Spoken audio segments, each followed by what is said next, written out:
En ce jeudi 26 du 2, c'est Valboy, bonjour à tous. On va étudier et continuer donc le suivi des études de Bitcoin et ETH. Donc n'hésitez pas, un petit like, comme je dis toujours, ça fait chaud au cœur et ça motive pour continuer à faire des vidéos. Donc voilà, un petit clic et merci, merci énormément.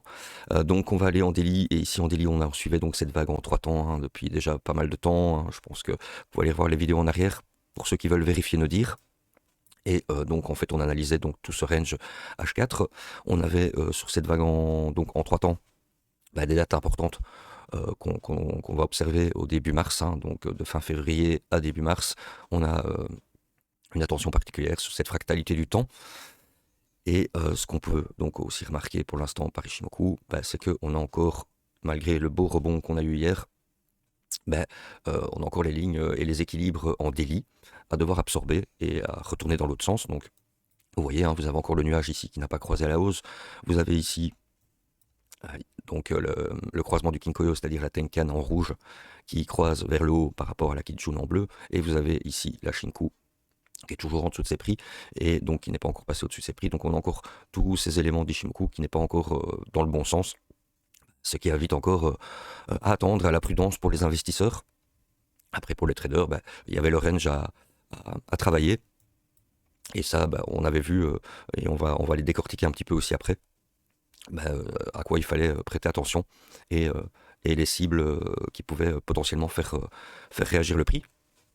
Donc en daily, on a tous ces éléments qui nous indiquent attention, ça invite quand même à la prudence. Le rebond, il était nécessaire pour pas casser donc cet ancien point D à 60 000. Donc ce point bas est creux de référence et c'est ce qu'il a fait. Donc il a défendu vraiment au niveau, vous voyez des corps de bougie. Il est vraiment venu défendre ce niveau qui avait été défendu lors de son point bas. Donc en daily, voilà, on a une belle réaction. Il devait avoir cette réaction pour pas casser ce range. Maintenant, en daily en tout cas, Ishimoku nous invite encore à la prudence. Surtout vous allez encore avoir, après ce qui est positif, c'est que vous avez la Kijun qui est descendue passivement sans avoir influencé le prix. Donc ça c'est un élément quand même important. Et on voit ici qu'on va avoir encore une descente passive pendant justement début mars.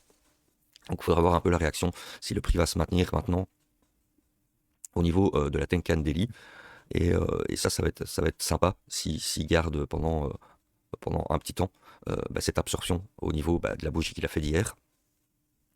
Alors on peut aller en H4 maintenant. Et donc en H4, je vais donc fermer maintenant la vague daily qu'on suit. Voilà. Donc en H4, on avait étudié toute la descente de la vague C en daily.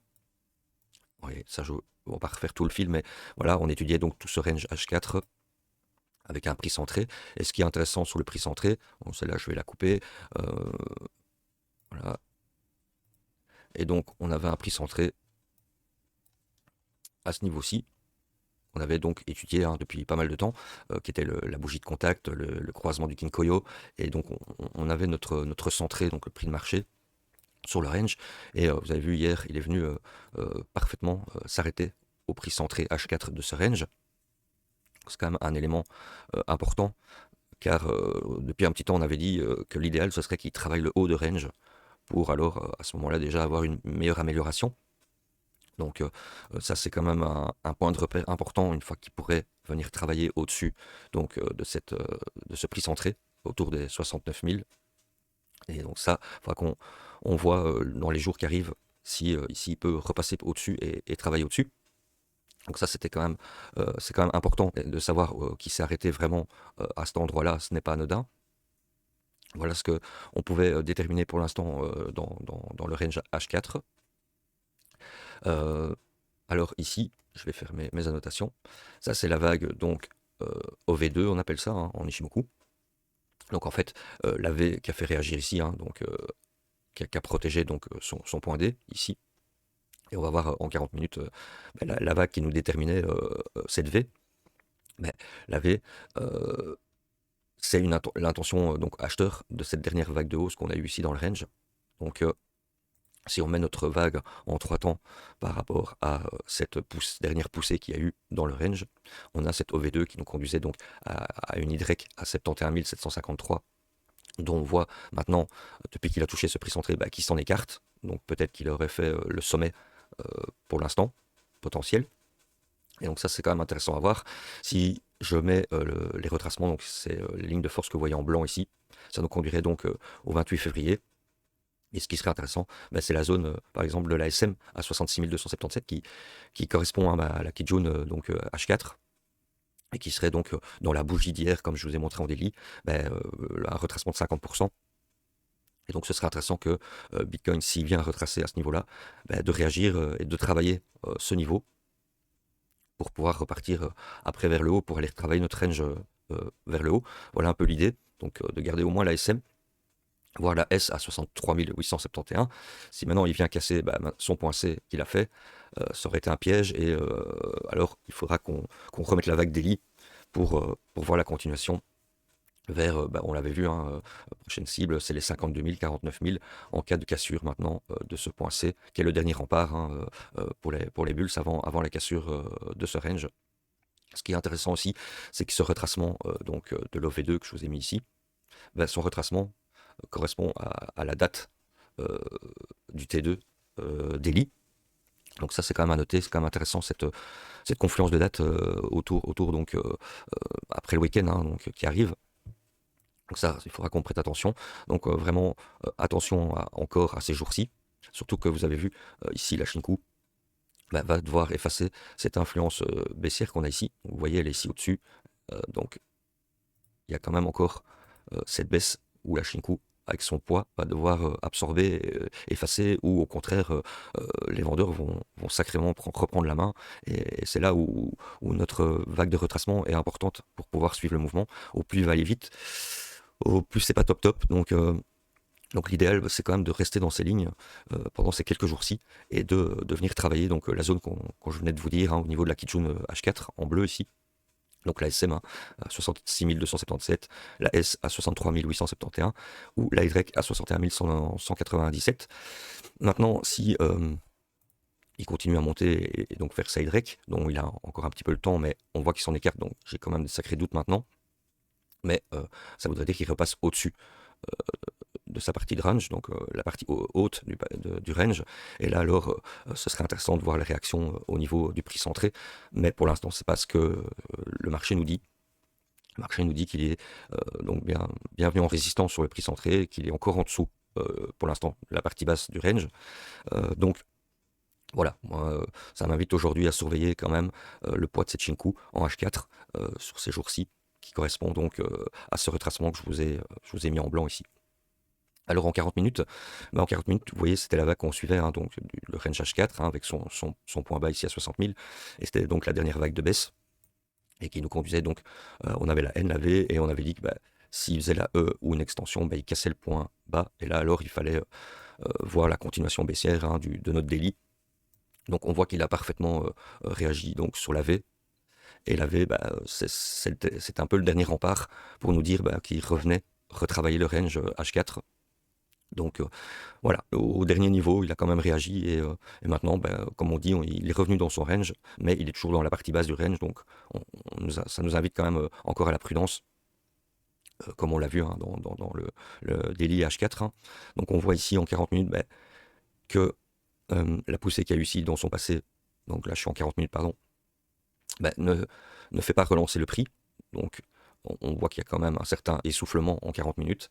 Et à l'heure où on se parle, là, à 8h55, on voit que le prix commence à avoir un croisement vers le bas. On a quand même le prix qui vient maintenant travailler en dessous de sa Kijun.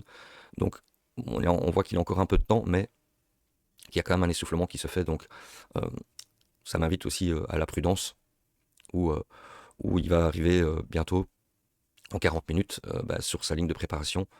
Je vais regarder, ça m'intéresse aussi. Donc dans 6 heures, à partir de maintenant, voilà. À 15 heures, donc pour US, ce sera intéressant de voir si il redépasse sa partie haute qu'il est occupé à travailler, ou s'il reste sur la partie basse où il va plus bas.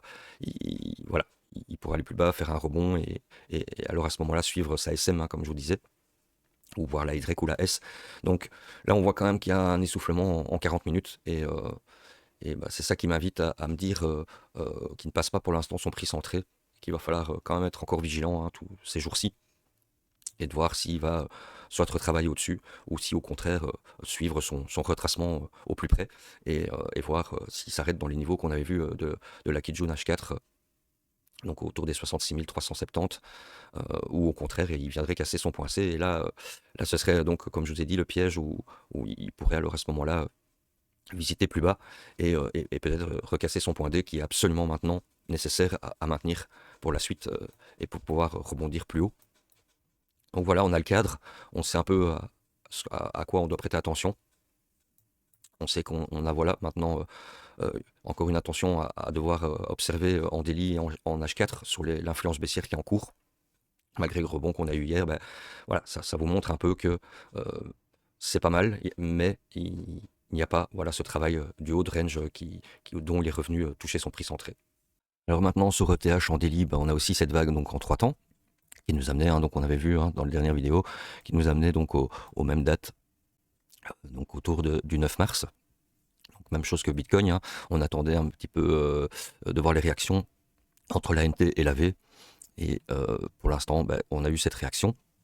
Alors sur Ishimoku, ben, c'est comme Bitcoin, hein, on a encore quelques jours avant d'avoir la Shinko qui bascule en dessous de son dernier point bas.